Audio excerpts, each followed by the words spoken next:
Making your way through work Monday takes everything you got. Then Monday night rolls around and you realize there's a shot. You're only 10 points away. All those times when your team had no fight, they're just so gosh darn frail.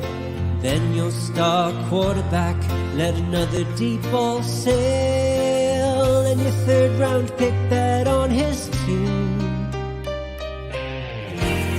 Then go check out our streets where everybody knows your pain,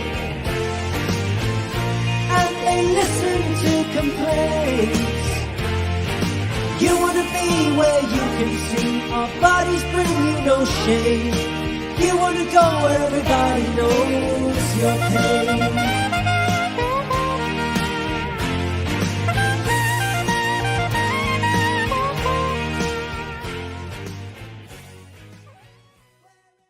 Welcome back to another episode of Dad Bod Fantasy Squad. We have Norton here, who has an amazing background. Look at that. Look at that. Clipped it. What in the Testing it out. I'll explain it after. Rob is so jealous right now. I was just talking about doing this. I love it. Oh, for real? Yeah. I'm excited. I'll have to explain it more after the show here. We're gonna have to make everyone's gonna have to have their own personal background. I love it. It just shows Dad pointing to Norton right now, like, yep, just I'm a dad. Oh, we got a comment saying that's beautiful, Norton. Hurrah, Willie. What's up, Albert? We got Robbie Bobby in the house. What's up, dude? I see you got your Warriors shirt on. Always got a rep, best in Columbus. Yeah. Interesting. You come down here, you come eat your sub. You don't say hi. Hold on. Hi. You're pulling this right now? You come all the way down here. You don't even let me know. After he was basically in my backyard this entire weekend, and he didn't even text me to go get a beer or get some. I text him in the morning on Sunday. I'm like, hey, you want to grab some food? He's like, oh, I'm already on my way back to Columbus. I can't do it. So hungry. I'm so hungry. That one I was talking about, dude. He's going to call me out? Yeah, whatever, dude. I would have went to Warriors with you. I would have went to my nemesis. I did text you last time I was in Columbus and said, do you want to go get some Warriors? What was my response? Some bullshit excuse. I don't know. Come on, stop it. Per usual. Norton, he's lying. I love it. I love it. I think your mic might be connecting to something else. Is it cutting in and out a little bit? Picking up background. Okay. Yeah. I'm in an enclosed space. You're on vacay, right? Yeah. Where are you guys at? We're at Salt Fork Lodge, coming to you live. That's why the background is the way it is too. I'll explain. But it's a tougher spot to podcast from than the last time we were on, considering the room situation. That's just straight dedication. I was like, he's like, I'm going to be on vacation, which I forgot until this moment. And I was like, you could definitely just enjoy, but I get it. It's 9 p.m. So it's like the night is over. Exactly. Like my kids in the other room sleeping. The other ones, my wife just took the other one down to like maybe play some games or some. I went down with them last night to play some games and in the arcade or whatever, and then get some snacks and stuff. So I got nothing else to do. I enjoy it. So I enjoy chopping it up with you guys. Oh yeah. Yay. I have been excited for this. I know I was late to getting my notes in, but once I was getting them in, I was like, the divisional episodes have been more fun than I've ever remembered them. I don't know what it is. Maybe we just didn't talk about a lot of different guys this year. We had a lot of rookie talk. Willie, we will keep that tension up on Saturday for when we're golfing. And Willie also says the real one about Norton. So appreciate you, Willie. What we are going to do, because of how much we have in here, is we really got to kind of shorten this to right about now and maybe kick off to, we got to guess that player, right? Yes, we do. We got that guess that player. Should we hit Robbie? news first? Oh, we got news first. We got news too. Oh yeah, that's right. Plenty of news to get to. That's true. God, Mario's so disappointed with the news of the day. Dun, dun, dun. Yeah, no! Where's the GIF? Where's the office GIF? It finally happened. Signed a 2-year deal with the Tennessee Titans. There have been rumblings about Hopkins going to the Titans. There's the Patriots talk, a lot of different chatter from different teams. Norton, what do you think this does for Hopkins and for everyone around Tennessee? This one's frustrating for me personally. It's frustrating for everybody. Yeah, for sure. Only boost really is to Tannehill or Levis if he gets to start at some point. Obviously, getting another weapon like Hopkins. I don't think he's fully like washed. Obviously, he's on the decline slope of his career. So it's like, but it's definitely going to steal target share from Chig and Burks. I was a big fan of both, so I don't love that. But I'm hoping that it's just that like they're just talented enough that there you go, like open Burks up if Hopkins can be a threat. And so I'm hoping that's what happens more so, and it doesn't hurt too much from a volume standpoint, and it gets offset from an efficiency standpoint. But it's hard not to see like Hopkins being the leader in target share on this team. Yeah, and it's hard for me to even. I get what you're saying. He's kind of on the back nine of his career. But, dude, his numbers from last season when he was back from the suspension, I think he was on pace for like 145 targets. Yeah. Like everything was top 15 wide receiver numbers. So it's hard for me to say he's washed because he's still really good. I hate it. I hate the landing spot. I think this absolutely destroys Burks. I put out a tweet the other day that in the last 5 years, the second receiver on the Tennessee Titans at the most they've had was 90 targets. And the other 4 years, no one eclipsed 70 targets. So I think Hopkins, we were going back and forth a little bit. There were a couple paces for A.J. Brown where he would have had like 130 targets, 135, somewhere around that range, which I can see Hopkins getting to. There's just a lot, though. There's a lot with that tweet and that stat that doesn't tell the full story. Like when we look at Tennessee now, their defense isn't near what it was 3 or 4 years ago. Derrick Henry, unfortunately, is not as efficient, still is the king. You'll hear me say it all the time. So I'm still a believer in Derrick Henry. And boom, this is the third part that I was going to make about this, Albert. It's Corey Davis, who also missed time every year. Who was a first-round pick? A first-round bust, I think is the correct way we would call him, right? Yeah, I mean, however you want to phrase it, but however you want to dice it up, last 5 years, one player got over 70 targets besides the number one receiver on this team. Those are the numbers. Like, it is what it is. You can you can say history doesn't dictate future, though.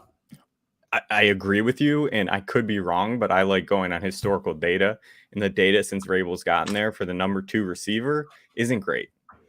No, it's not. It's not.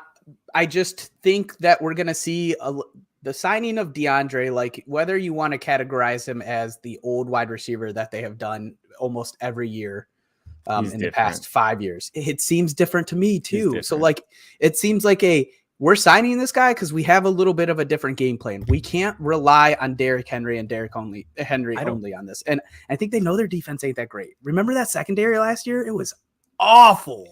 One of a historically great rush defense, though. If they can shore up that secondary, they're going to be an elite defense again. And the one thing I'll say about this signing, the way I read it, is Vrabel knows they're in a very, very slim window. There's 1 to 2 years that once that's done, they got to rip this thing to the studs and rebuild. Henry's going to be out. They're going to be so old. The defense is old.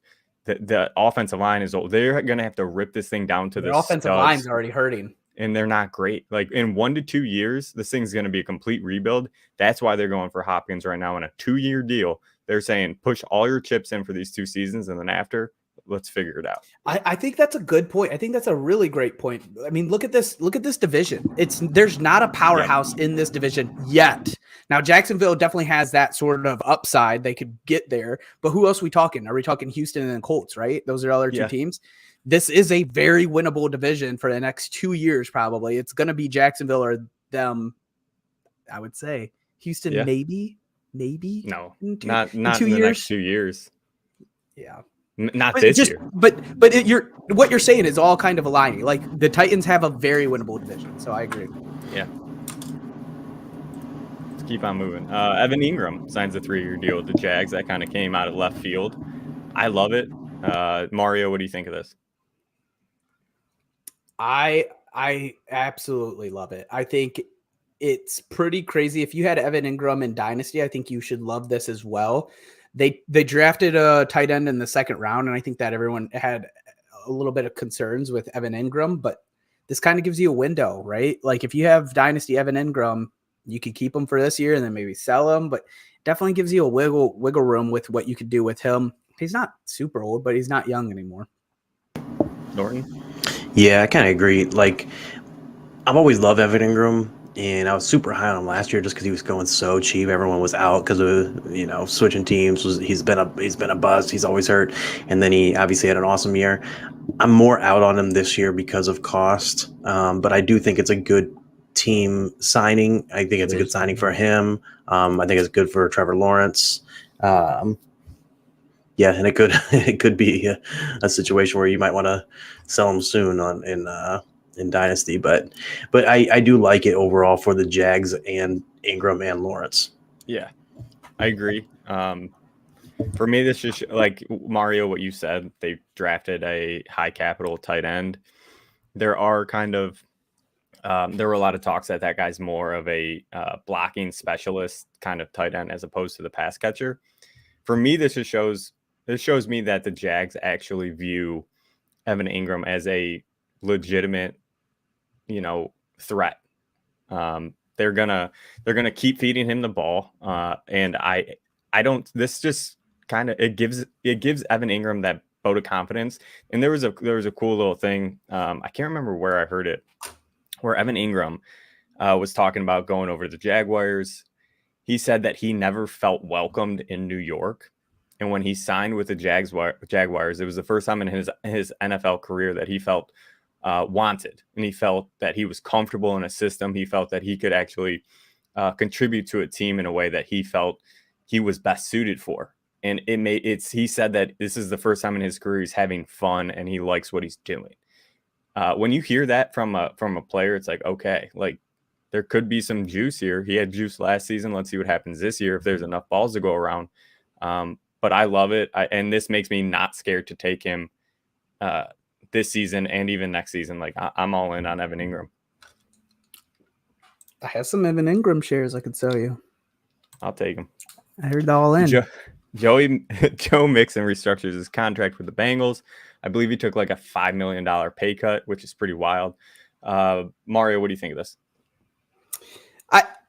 There's work. I think this solidifies his role for the season. Norton, yourself, and the three of us had this conversation in text. I mean, I don't see the huge upside, but it definitely locks him in from this RB5 to RB15 finish. It almost feels like without injury, it's guaranteed in that realm. Yeah, for sure. And the nice part about it is like you said, it's kind of like locked into that 5 to 15 range. And right now his ADP is RB15. So like you're buying at his floor, in my opinion. That's why, dude. Yeah, like I've been tweeting about it for a month or two. Obviously, there was some risk in the fact of we didn't know if this was going to happen. I just felt like with the situation, with everything going on, it was in his best interest to restructure. It was in their best interest to use that leverage from his off the field stuff to help to kind of force him into restructuring and just run it back. I mean, obviously they're a top end team. So, do we know how many years this goes? I'm not sure. To be honest. I'm not sure, but I'm sure he picked up a couple of years at least on this deal. Yeah, it's an interesting thing. It kind of bodes with what's going on with the running back market, where if Mixon, it sucks for running backs in general, but Mixon's like, hey, I'm just going to be with this team for the rest of my career. And I don't have to worry about any bullshit like on the back end.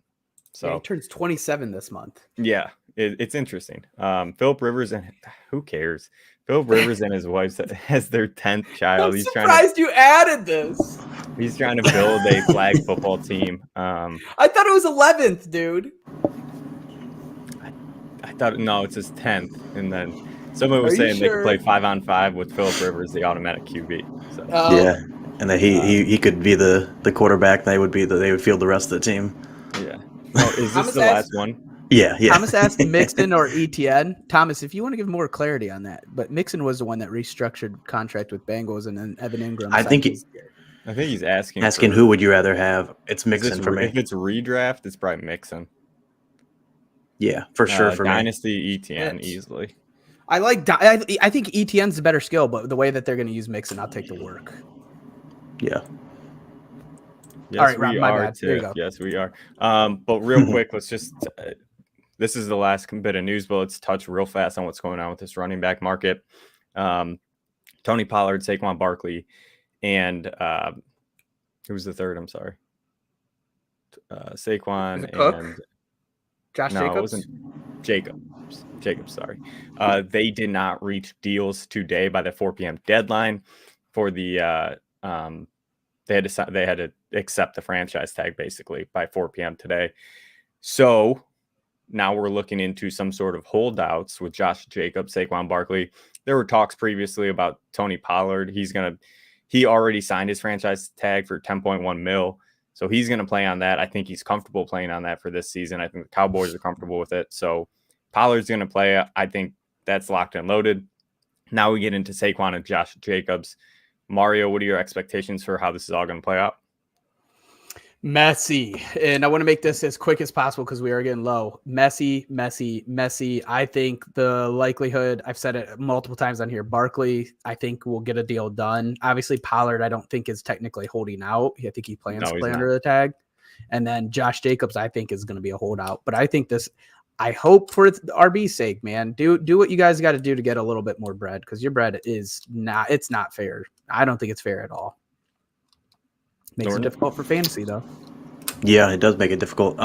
Especially I've been high on Jacobs considering where he's going, but it makes it a little bit more nerve-wracking. I do think deals end up getting done with both. I think Jacobs is more likely to hold out, but I don't know. I just don't see.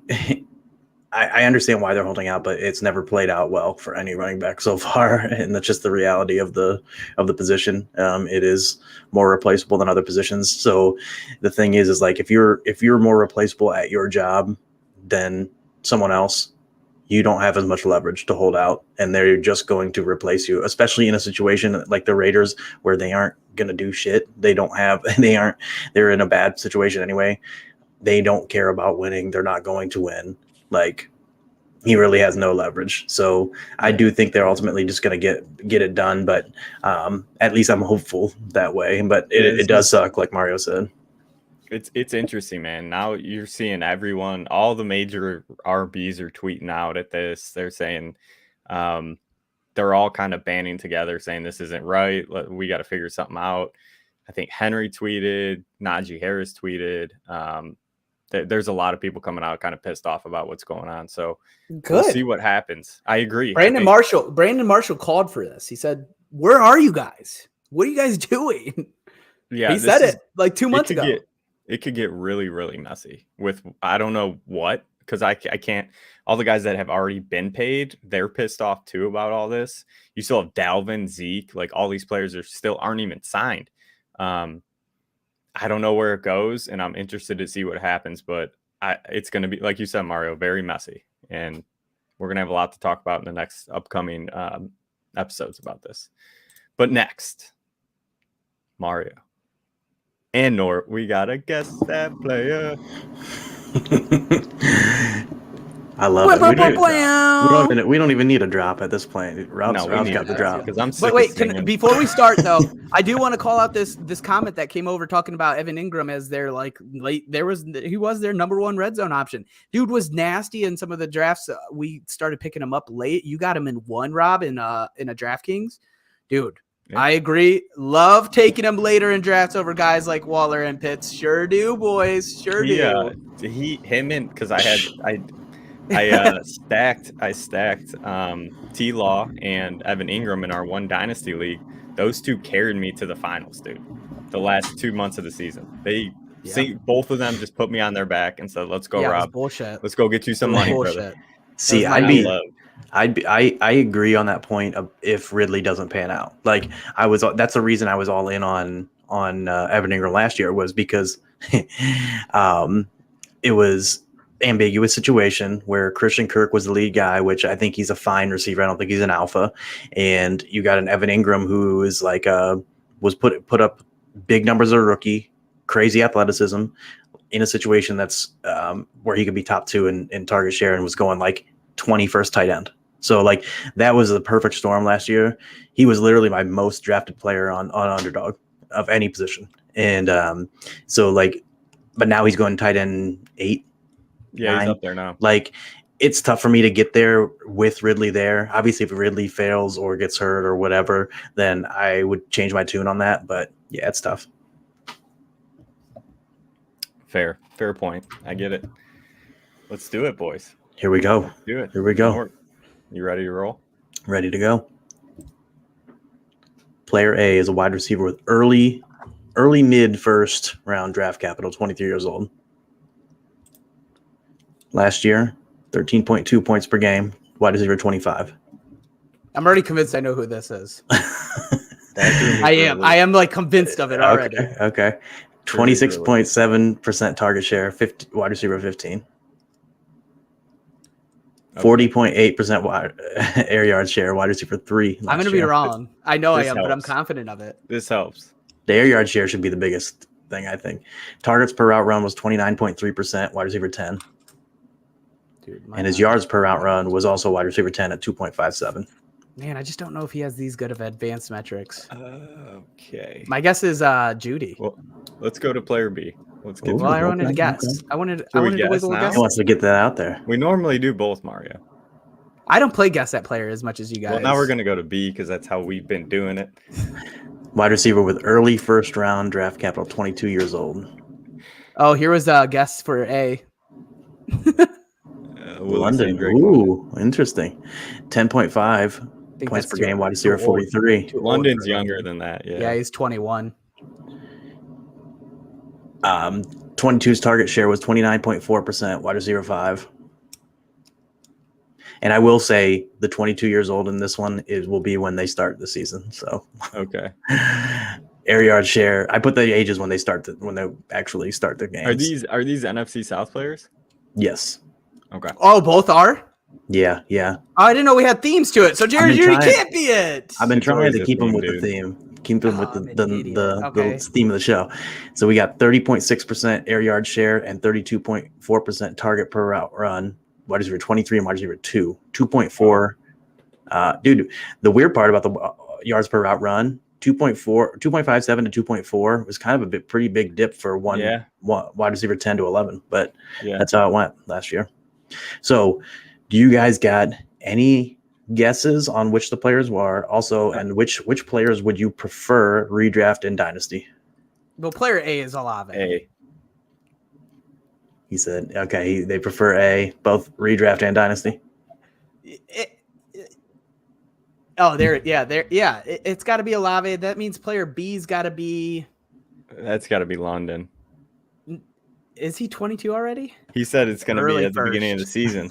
He did say early first. Yeah. I'm going to go Olave and London.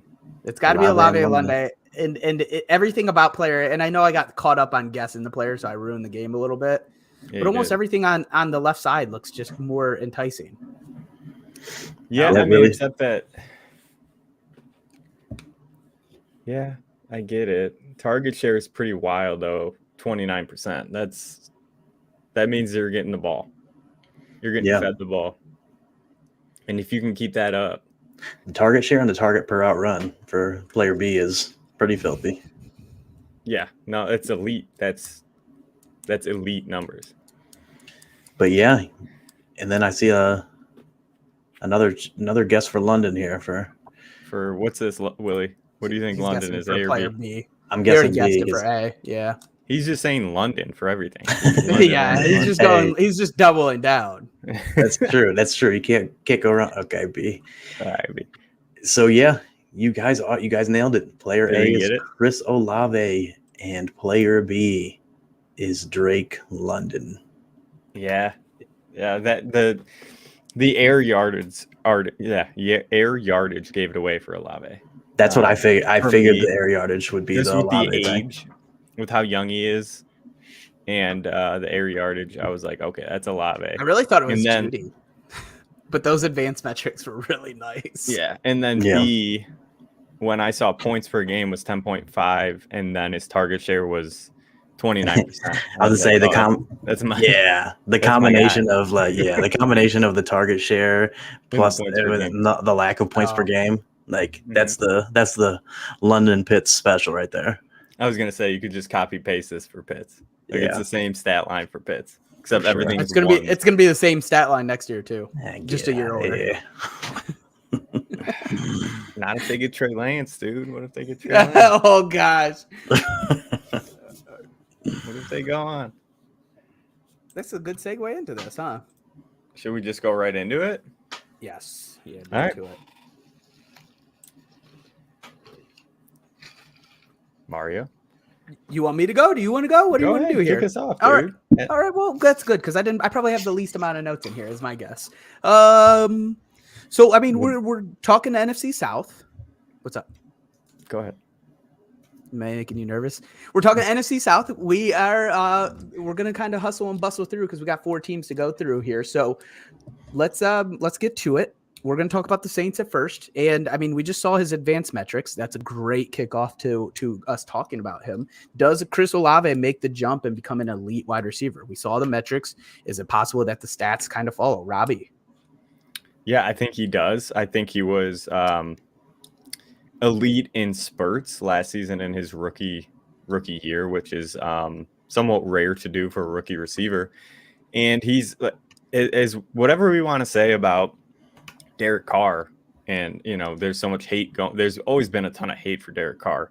No matter what you say about him, he's an upgrade from what they had last season. He's an upgrade, especially in the deep ball, which is what Olave is really good at. I think Olave is fantasy. Upgrade in fantasy. Pass catches, just 100%. But I'm just saying, for Chris Olave, him personally, it's going to be a lot better quarterback play for him to just kind of take that next step forward of what he did last season, which was really good already. Norton, do you feel differently or the same? Same. I have him as my wide receiver 11. Obviously, we already talked about the underlying metrics there. I mean, elite in a situation that wasn't even necessarily fully ideal for him. Should be upgraded situation, natural progression, player progression as a receiver. I've been scooping up a lot. He's the last player in a tier for me where it's kind of a drop off for me after that point. So I've been getting him a lot. I actually have as well. I've been scooping him up quite a bit in best ball and other drafts. Me and Robbie, I think, got him in our new dynasty startup that we did this season. But I want to play a little bit of devil's advocate here. There's a lot of playmakers in this offense. And I'm going to kind of do this in an order of expected touch count here. We got Michael Thomas, which I get it. But when he played the first start of the season, he looked fine. We got Kamara. We got Juwan. We got Jamal Williams. We got Kendre Miller. We even got Rashid. I'd go Olave there. We even got Rashid Shaheed. Also Olave. This isn't a particularly strong division. So it's also one of those things how many times are they going to be throwing the ball? Are they one of the, are they the worst team? I don't think they are.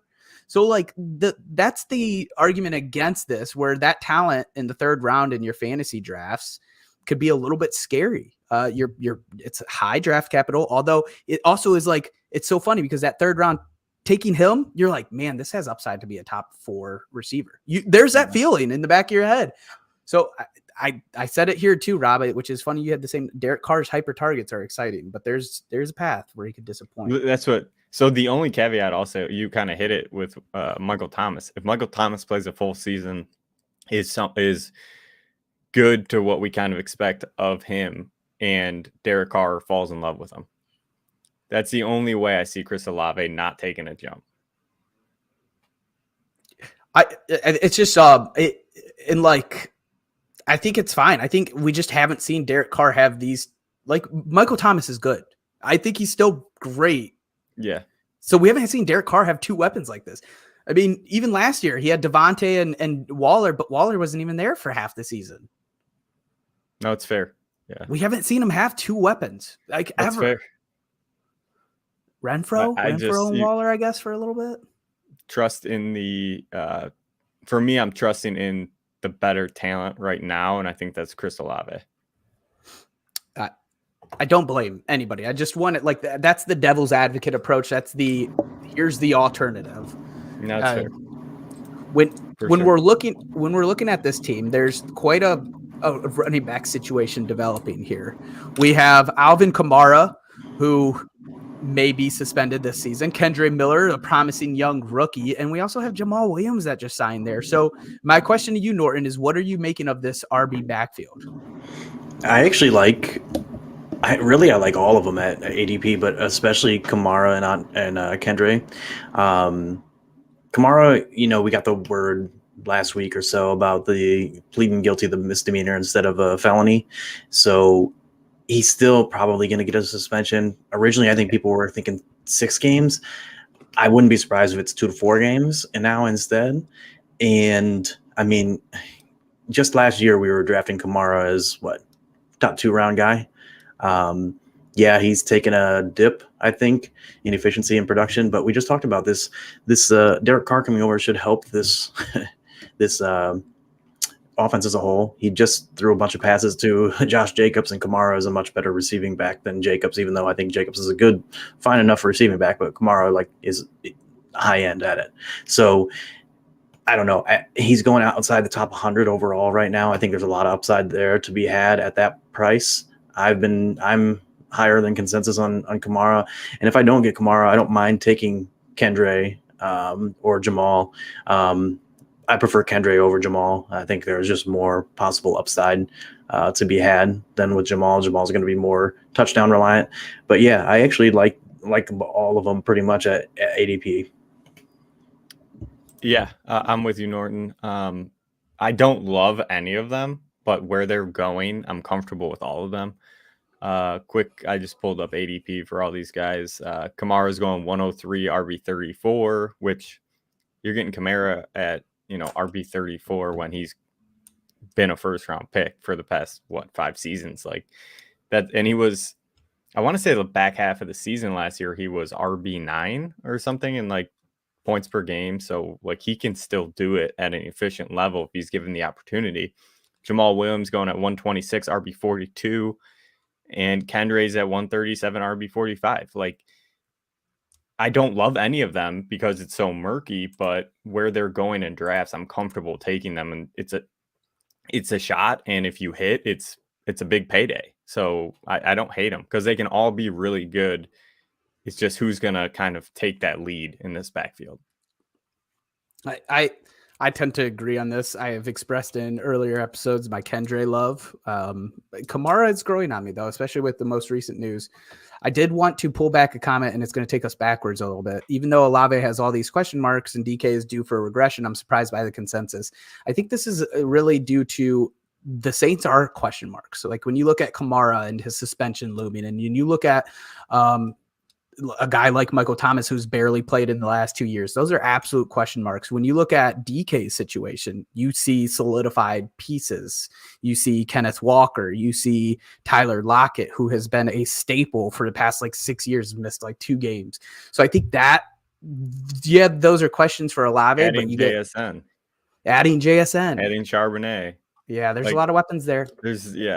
I think there's more weapons in Seattle, but and those ones are a little bit questionable. The last two, not saying that they're not good or anything. I'm just saying that for sure know Lockett and Kenneth Walker are going to do well, while we're looking at Kamara, who's facing the suspension probably, and Michael Thomas, who's a big unknown, right? I didn't mean to cut you off. My bad. No, you're good. You're good. You looked sad. I just wanted to. I just want to check in on. Oh yeah, he loves him some Kendra Miller, but he loves anybody that's under 23. Anyone with an R next to their name, he loves. Rookie, yeah, dude. He's he'll be like what's the movie where it's Matthew McConaughey? He's gonna be standing by his team like, I just keep getting older and they just keep getting younger as he keeps reloading for rookies. All right. So moving on. Yeah. Moving on, we got the next question in this offense is Juwan Johnson. Is he a huge sleeper tight end? I was looking at his advanced metrics today, Norton, and you didn't. I was like, I know Norton's gonna be looking at these, so let me come a little prepared. What do you think? Is he a sleeper here? I'll let the you guys go on the more positive side. I'm not out on Juwan. I have drafted him in some best ball stuff. But and you're higher than ADP, I think. I think I'm higher than ADP as well. I have moved him down since this graphic a little bit, I think. But at the same time, I know, blasphemy, right? I'm moving the wrong direction. I moved him up, baby. I know. He's my tight end 10 now. 10 yeah. So I figured you and Mario love him, but yeah, I don't know. Like I said, I like him. Biggest thing is like he had a limited route participation role last year. Now that could go up if he does. That's going to be really helpful. Like if we see him come out the gates going 75 to 80% route participation, I'm going to flip my tune real quick. But I just don't. We talked about it already with the if Michael Thomas is back, right? If he's back, it remains to be seen. They added Foster Moreau. Foster Moreau isn't anything special, but like he has rapport with Derek Carr.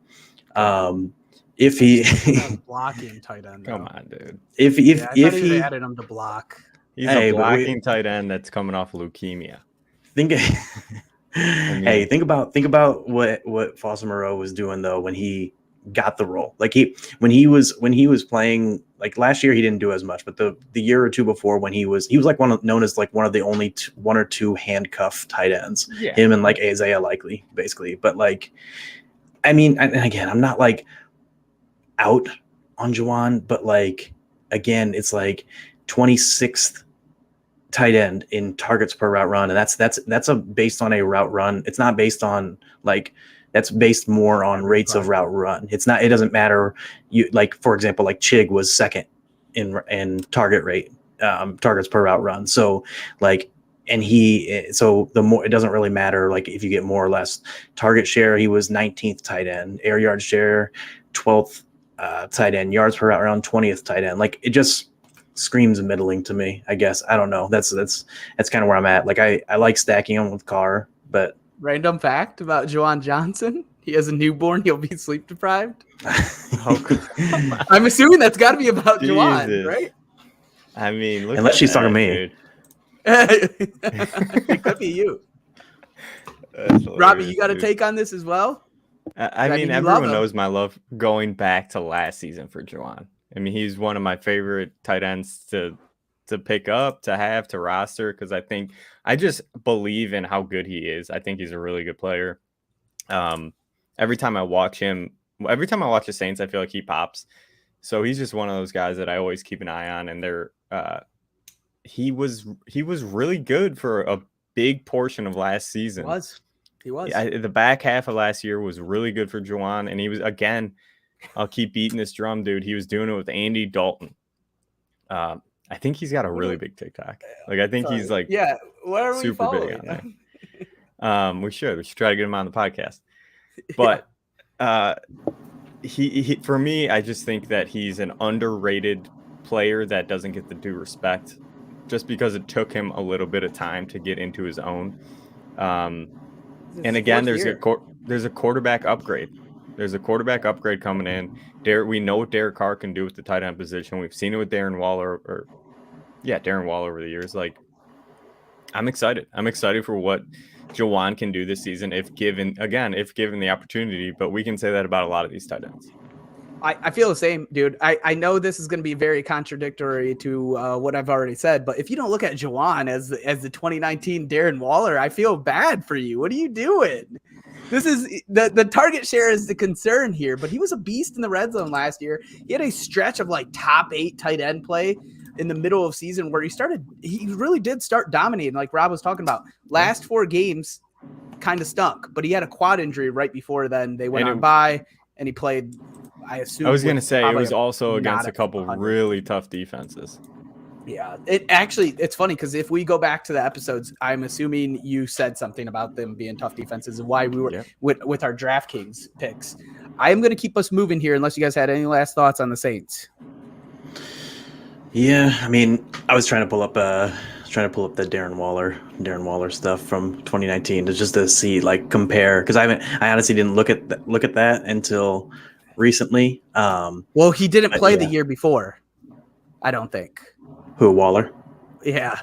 Right, but no, what I'm saying is, like, when Waller stepped in that year, for example, like, his target share was 23.8%, air yard share 25.5%, fourth best in the league among tight ends.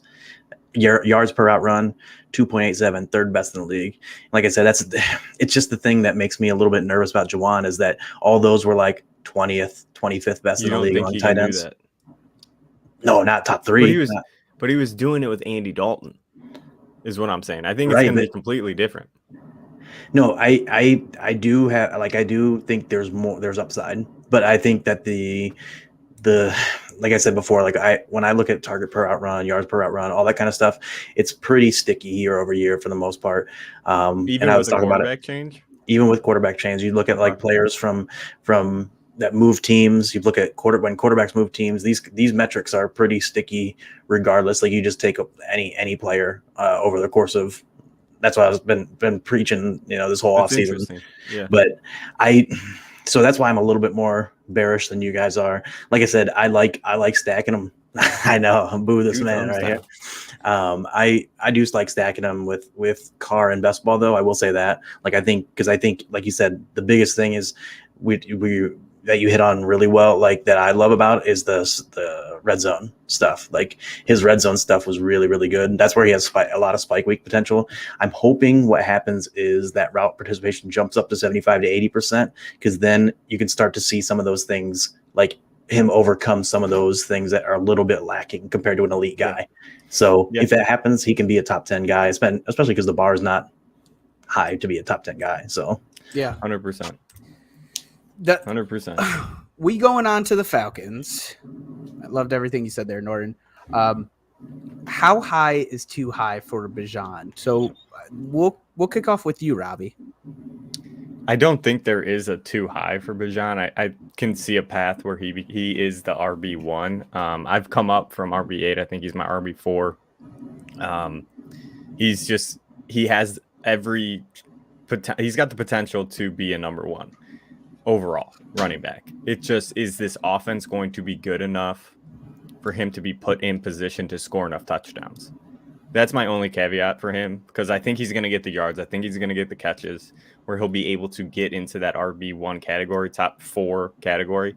It's just, is he going to have enough opportunities to score touchdowns? No, do you feel different? I was gonna say same for me. He's my RB3. He's still my RB3. I can't put him past CMC and Eckler, who are just like elite pass catchers that are on great offenses. It'd be hard. Basically, for me, Bijan's not going to catch as many passes as those guys, so he's got to score more touchdowns than those, and he's in a lesser offense, so it's going to be hard for me to pass him. If anything, I'd move him maybe down at slightly, but again, I don't really want to move him down either. He's in that 3 to 5 range for me, but he does have the path to be the RB1 overall. He just needs the touchdowns to hit. Yeah, I would think it would be the first time we saw RB1 as a rookie since Barkley 2018. Yeah, Saquon. Yeah. I've talked a lot about the Falcons, so you're going to see me kind of speeding through these questions to you guys, especially this one. Oof. Hey, I love me some Algier. I love me some. Is this the year that Kyle Pitts joins the elite tight end group? There you go. Man, I was about to say club. Yeah.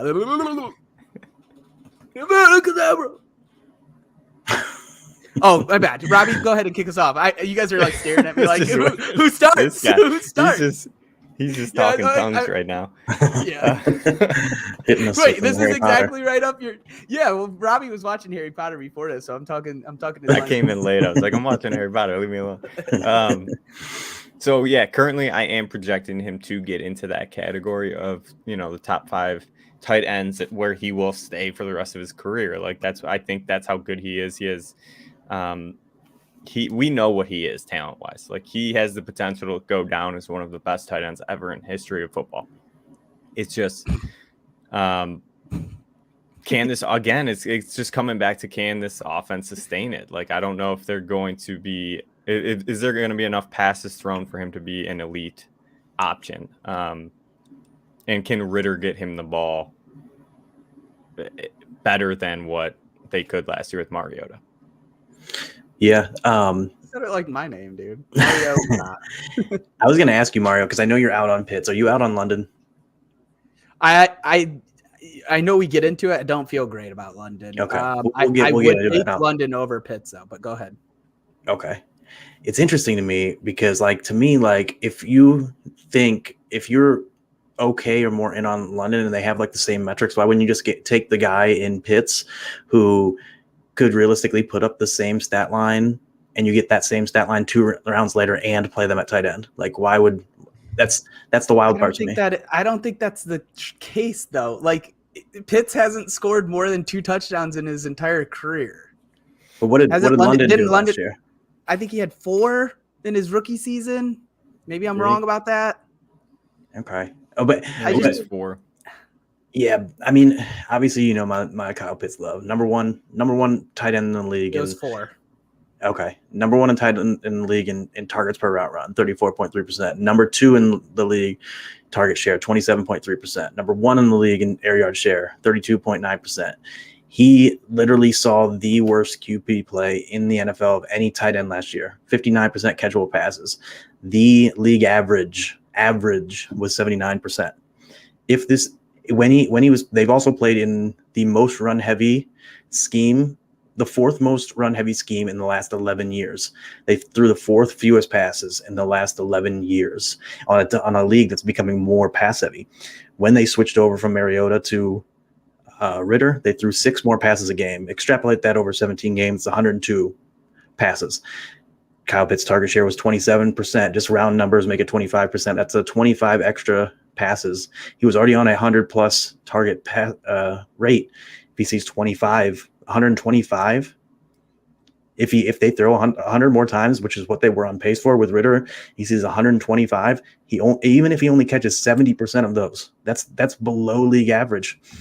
Then we're looking at 87 catches from a tight end. That's the kind of stuff he was on pace for last year with Ritter, or would have been with Ritter. So I'm all in, obviously. And like I said, boil it down like that, that's interesting. And that's the thing that's it's hard for me when comparing them and like I said, we'll get into London here in a minute because I love London too. But when you look at all their metrics, target share, yards per route run, targets per route run, it's all the same. And you're getting Pitts 2 rounds later because of fatigue. People got burned last year. That's the only reason. And if you get that same exact, I think it's very realistic. I think it's 50-50 chance of which one has more catches, more yards, more touchdowns. And when you put it like that for me, if you're getting the guy, I'm going to take the guy 2 rounds later that I can plug those tight end or plug those numbers in at tight end. I don't want to repeat myself. I was trying to find out the last time that we had this discussion, Norton, because you dropped those numbers and I came back to you with what makes a tight end 3 or better.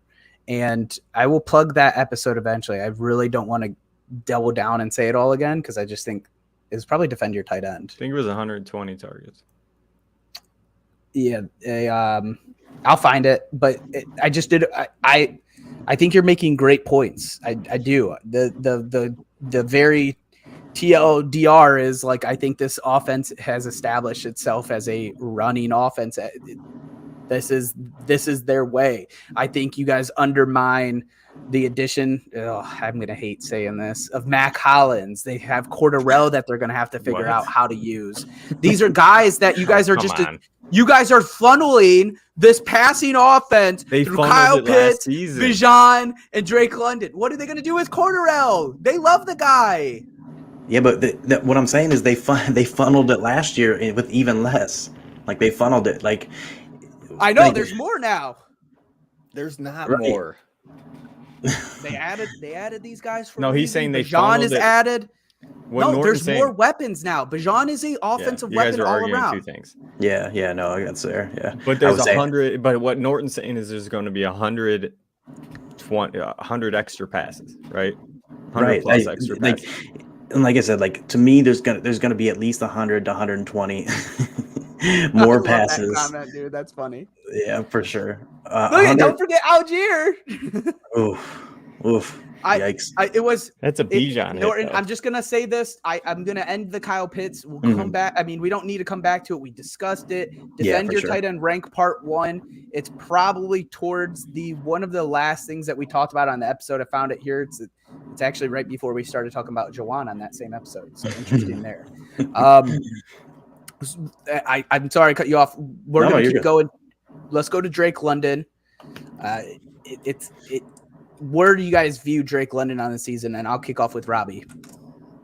Yeah, obviously I'm the high guy, or one of the high guys in the group. Kind of the same thing that Norton's been alluding to. I think the quarterback play is going to be a lot better. I think they're going to throw the ball a lot more. And I think they're going to keep that kind of target share for Drake London because he is an elite talent. Like he was a top 10 pick. He was the best wide receiver out of the group from what Atlanta saw with Garrett Wilson, Olave, all those big guys. So I'm in for Drake London. I think he's going to be really, really good. Norton, are you in on London? Yes and no. I love London for sure. I agree with everything Rob said. It's just really, to be honest, it just pissed me off that his ADP is so high. Like he's what is his ADP? Wait, I actually probably have it in front of me. He's pushed up into like the 4th round almost in every draft. His underdog on here is 42.8. Yeah, so that's the thing. That's the problem, dude. Is like I mentioned earlier, like I think it's a realistic 50-50 shot that him and Pitts have the same numbers at the end of the year. And Pitts is going at like 70. And the only reason that they're separated the way they are is because Pitts burned people last year and Drake London didn't necessarily burn them because of the capital spent. That's the only thing to me is like that Pitts burned them, London burned them because of the ADP that was spent on them last year. So like to me, this is Drake London's disappointment year. Next year will be the year that people drop that ADP 2 to 3 rounds and you buy back in, especially if they stay run heavy like we're expecting. Like I said, like if he comes out with even with a good stat line of like 70 for 906 or something, like I think people are going to be a bit disappointed because they're what they're expecting based on the underlying metrics and the talent and the capital. So I guess my question to you guys, to both of you guys, is when we're looking at now, it's different. It just very much changed over the past day. But this is Tennessee, right? Like we're looking at the Titans, I guess, prior to DeAndre Hopkins, who Robbie wasn't in on any of these guys, even though the funneling would have happened through Burks, Chig, and Derrick Henry, the same way that we're discussing right now. I guess they're the poor man's version of it in all regards. No, not Derrick Henry. Yeah, I'd like to see I'd have to look at the numbers more so in depth of like the target share for the 1s and 2s in that offense because I think they spread the ball out a little bit more than what you're saying. I would say this is the poor man's version of Philly, more in line with that, where it's Devontae Smith and AJ Brown, where they had what was it, Mario? You looked it up. It was the target share between the two. 60.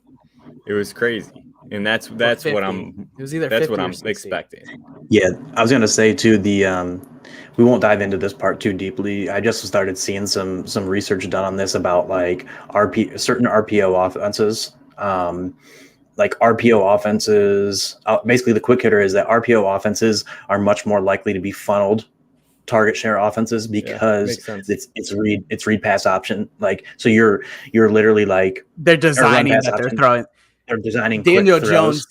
Yeah. So your top two, like in your reads, are gonna get the ball quicker and more often. So like that's why a lot of these funnel, but that happens a lot with some running QBs too. So like that's why I was saying when we talk about the Falcons, I think both these guys' target shares drop a little bit, but I think the overall pass offense goes up like 100 to 150 passes because I don't think they're going to run quite as much RPO with Ritter that they did with Mariota. So it tends to spread the target shares out a little bit. But yeah, that's why I think Rob's point about this being the poor man's Philly is kind of makes sense with the funneling of target shares. But I mean, Mario, I was big on the Tennessee guys too. But if you look at their like target shares and stuff, it's not quite as good as this. But obviously their ADP is way lower too. Wasn't it? Chig's target per route run and yard per route run was insane. Like that's his insane. Yeah, that's his thing. It was like his efficiency was off the charts, but he only ran like 20 or 30% routes. Like it was really low. It was like really small sample size stuff. But like it was like, I mean, I saw a chart. He was top 5 in a lot of things. Yeah, and overall in the league, like he was with Tyreek Hill, Justin Jefferson, and AJ Brown. What a freaking stud! Chig, that's what I'm saying. Guy. I can't drop. I love him. He'll be fine. I'm much more in on that offense than Falcons. All right, we got to keep going because we are way behind the Panthers. Is Bryce Young going to be fantasy viable as a rookie? We're going to start off with you, Norton, because you love this guy. Man, Brian, Brian did him dirty. Did him real dirty. Yeah, I do like Bryce. Yeah, he has some like really encouraging metrics as a passer. I think I saw it was like the scramble drill, and a couple other things that were like when pocket breaks down and things like that. Some of the most elite quarterbacks like Mahomes, Burrow, Rodgers, who can create when pressured. And I think it was, scramble drill and under pressure. His metrics were off the charts compared to like any other quarterback in this class. That gives me like really, really good hope for him to process defenses and like be a good NFL quarterback. He doesn't run quite as much as obviously as Richardson, but like as some other QBs and run as much as people might think he would have. But he's still pretty quick and athletic. So I think he could give you 300, 350 on the ground if he needs to, if he's scrambling and things don't happen. He's just like a savvy player. I feel like he reminds me of like how they talked about Russell Wilson, a little bit more like in his prime, where he was like running to pick up first downs, running to create downfield. Like he wasn't running to run. Like, so I like Bryce. He graded out like favorably to Joe Burrow in a lot of prospect metrics, and Burrow's been really good, obviously in the NFL. But it's a lot changing with this team and offense. So there's still definitely risk, and he's small too. So obviously, there's some question marks, especially with everything that's changing on there. Robbie, do you like Bryce Young just as much? No, I like the player, but this is redraft specifically. Obviously, I typically stay away from rookie QBs more often than not, unless they have a crazy rush upside like Anthony Richardson, like you were talking about. I just think it takes them a little bit of time to figure it out, and I just tend to stay away. There's a lot of good data that a lot of rookie QBs passing wise don't do that great. So more often than not, I stay out of them. I wouldn't mind a flyer late on Bryce Young or Stroud, but I typically stay away. And like you said, kind of Mario, Norton. There's no, if a rookie QB doesn't have like an elite wide receiver receiving option on their team, it's not great. Like he's got Mingo, who they're bringing in a second round receiver, who could be the number one receiver on their team, and then Thielen and DJ Shark. So there's no like elite player for him to key in on.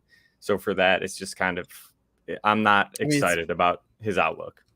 Yeah, the weapons. That was my answer too. The weapons are, they're not good. So I mean, say what you want about them. Say what you want about Mingo. I'm just keep checking in down redraft. I don't find any point of, because even you would have to stash him on your bench for a while. Like now, is there a time in week 6 where we might change our mind? Maybe. But the real person that we want to talk about that's new to this offense as well and could be a weapon for Bryce Young, hopefully, is Miles Sanders.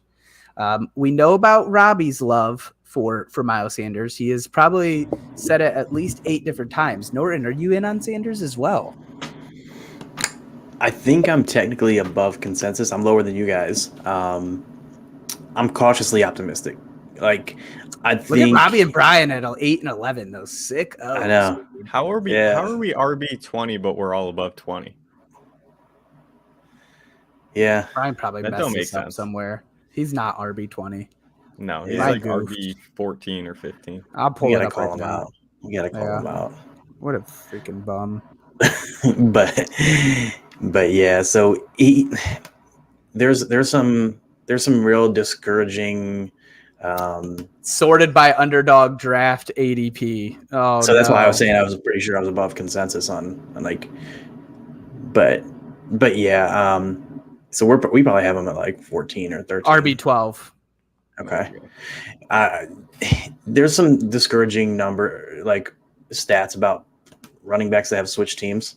Don't come at it. I know it's just tough. I mean, you see it all the time because usually, like, if a running back is good enough and really good, a team's going to try to keep them around because we talked earlier about how teams just get rid of running backs because they don't really care. But I think it's a favorable landing spot in the sense that he went from a team. You guys, I know I preach it all the time about running backs playing with running quarterbacks. They don't get as much. They don't have as much equity on the ground game as a normal running back, and they don't have as much equity in the passing game. He made his way last year on touchdowns for sure.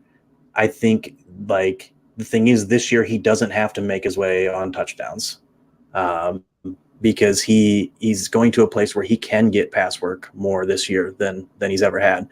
It's remained to be seen, but again, I'm cautiously optimistic that he'll get a lot of touches.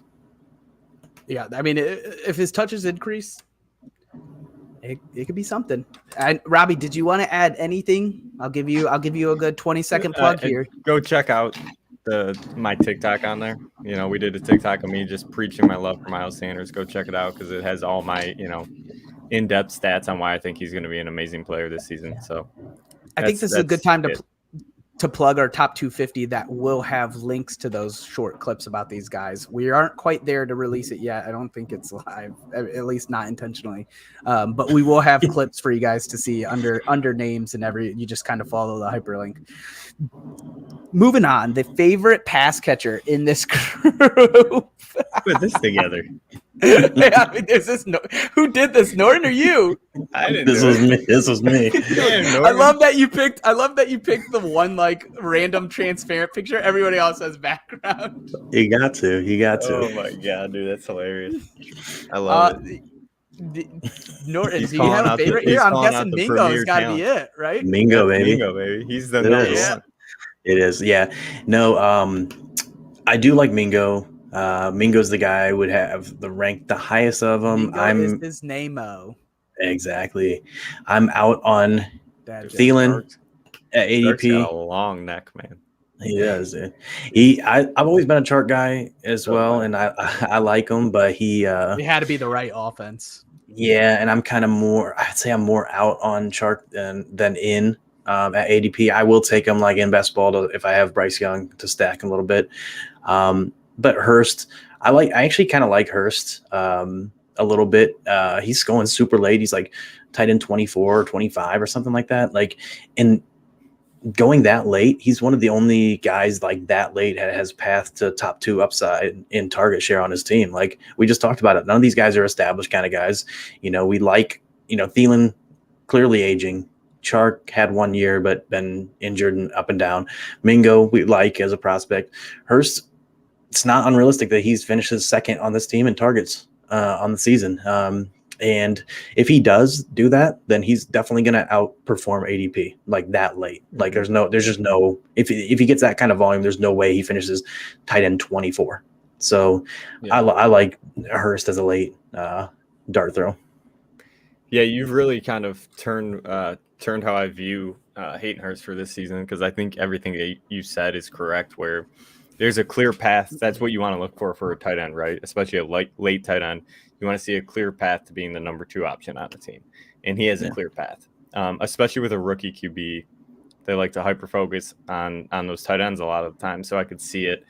Everyone knows I love Mingo, and I love Shark. I love these 3 players, Thielen, Shark, Mingo. I've always been super big fans of, so it's hard for me to tame my expectations for them. But it's so rare that a rookie QB even gives you top 36 wide receiver numbers. It's very, very rare that happens. So usually, again, with a rookie QB, I try to stay away from those pass options if I can. And this isn't bashing what you're saying, Norton, by any means, because I could see Hayden Hurst outperforming a 24 or 25 ADP. But I think, what does that mean? Top 15, like 15 ceiling, maybe. He was 21 overall in points, 20 in total or points per game last season, and that's with Joe Burrow. So like, I get it. He can probably outperform his ADP, but like, I just think there might be some, and I don't have it in front of me, but better upside plays there. I think his upside's limited. I agree. I will say, like, it's hard to get a lot of targets in Cincy when you have Chase and Higgins. So like, but no one of path. them was like out quite a bit. Right. But Tyler Boyd is. I was going to say, still, put in Tyler Boyd. Like, Tyler Boyd is really still good. a good receiver. It's just he missed some time. Yeah, but I don't think there was ever a time where I don't think there was really much of any of a time where Hurst was like the number 2 option, like in that offense. I mean, I agree there's not necessarily a ton of upside, but this is the same. I mean, this is the same kind of thing, but on a format, dude. And I know you won't want to hear this because it's not the same style player, but it's the same type of situation last year with Ingram. Like, it was an ambiguous offense. He was going to a new team. Former like high-end draft capital. It's just he doesn't have the athleticism. He is nowhere near the athleticism as Ingram.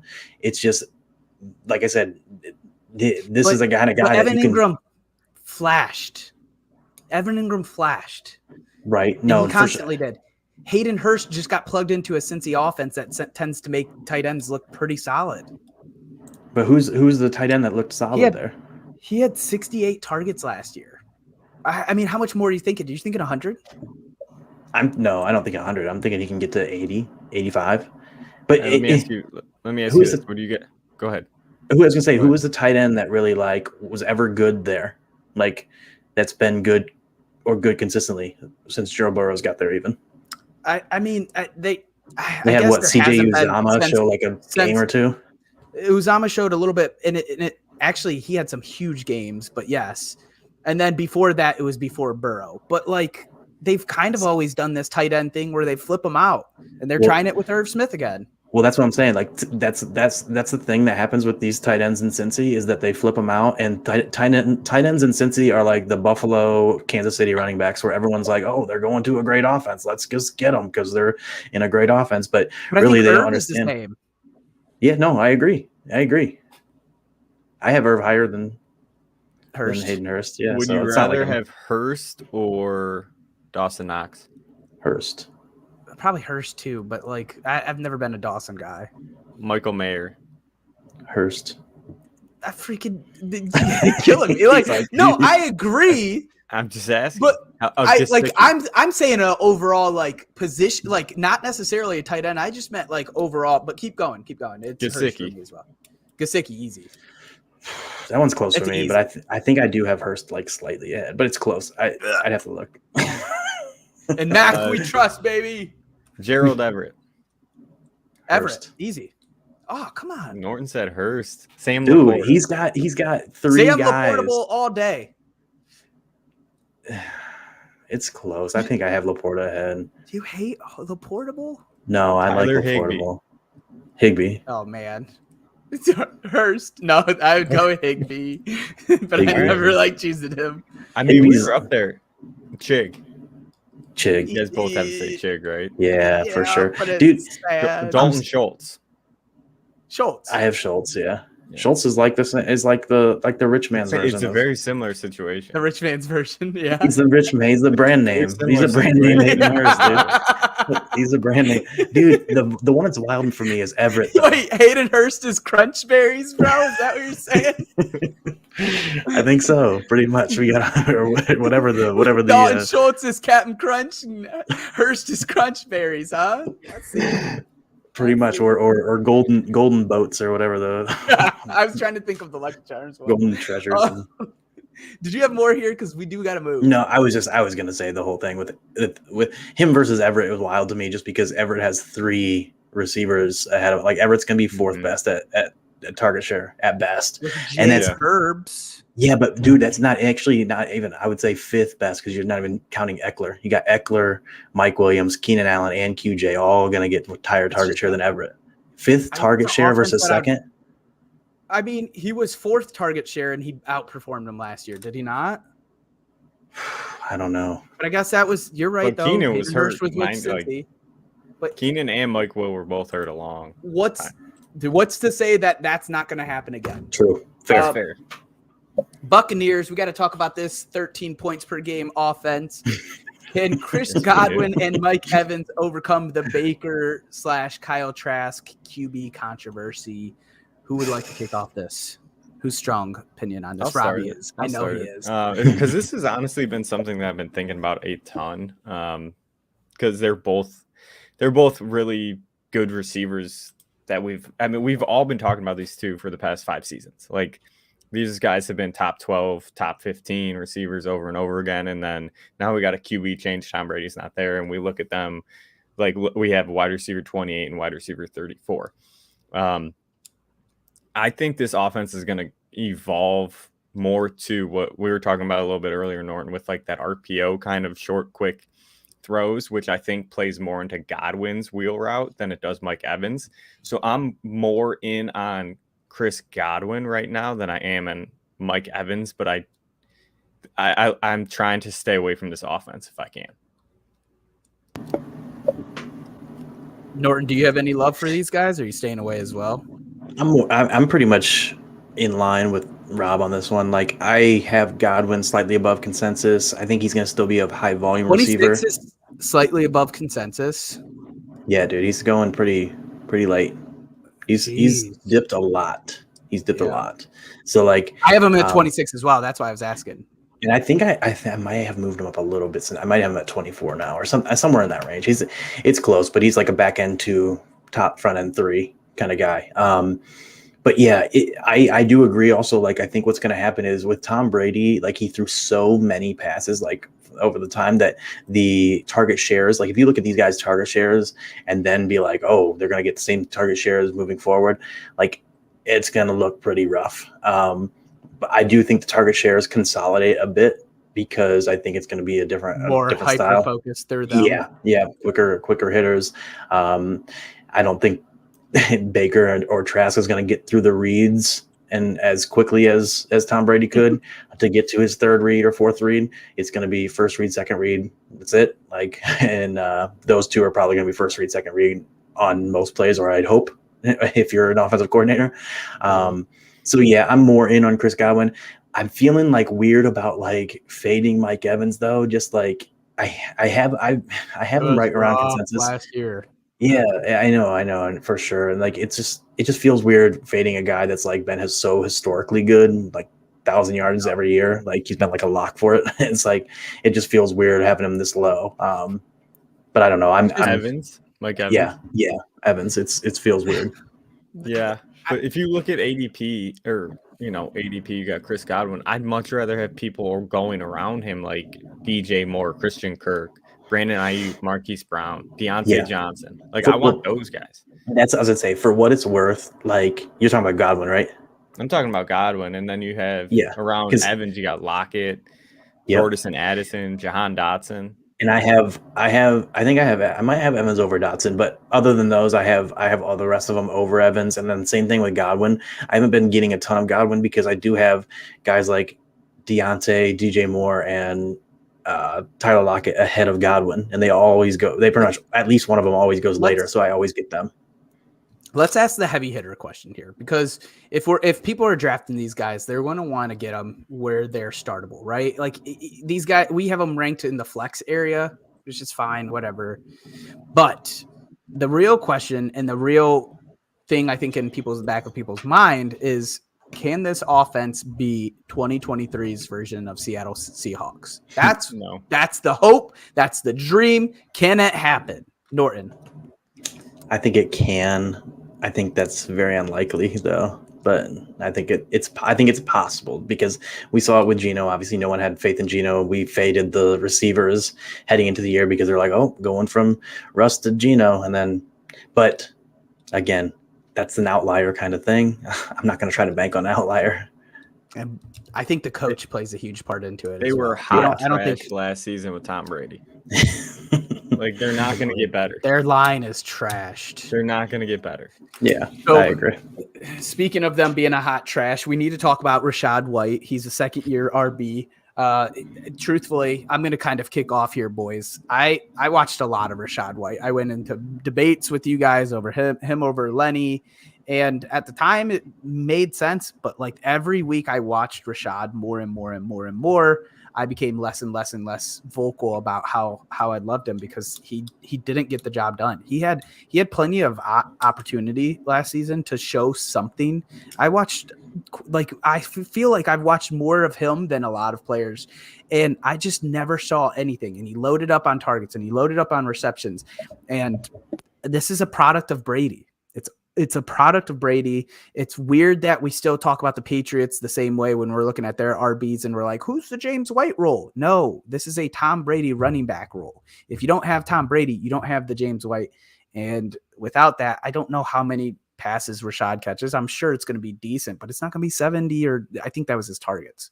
So I'm out. I'm out completely on this RB. I don't even know if he remains a starter by the end of the year.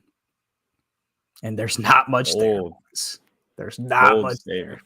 Yeah, no, Mario, what you just said, I mean, that was a great point with, it's a Tom Brady RB as opposed to a system RB of how they like to use them. Because we've gone into that. I've said that a lot, where I think the real prolific passers in this league are the ones that really do check the ball down a lot more than,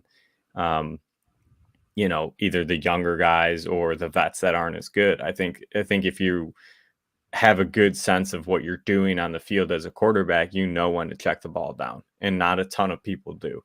And Tom Brady is one of them. The only thing that I'll say with Rachaad is, like, he's going late enough for me to feel all right about taking him, just because, like you said, there's really nobody behind him, and he should get the majority of the pass or the rush work in this offense. And if you can get a running back that's going to get 260 rushes in the, what's his ADP? I think it's right around 26. Yeah, but he's got to be going in what, like the Not double check. Hold on. 9th, 10th round or something like that. Like, if you can get somebody that's going to get that much volume, it's worth the risk for me. Yeah, I was gonna say that's the hardest part about fading him, is like, it seems like there should be pretty good volume.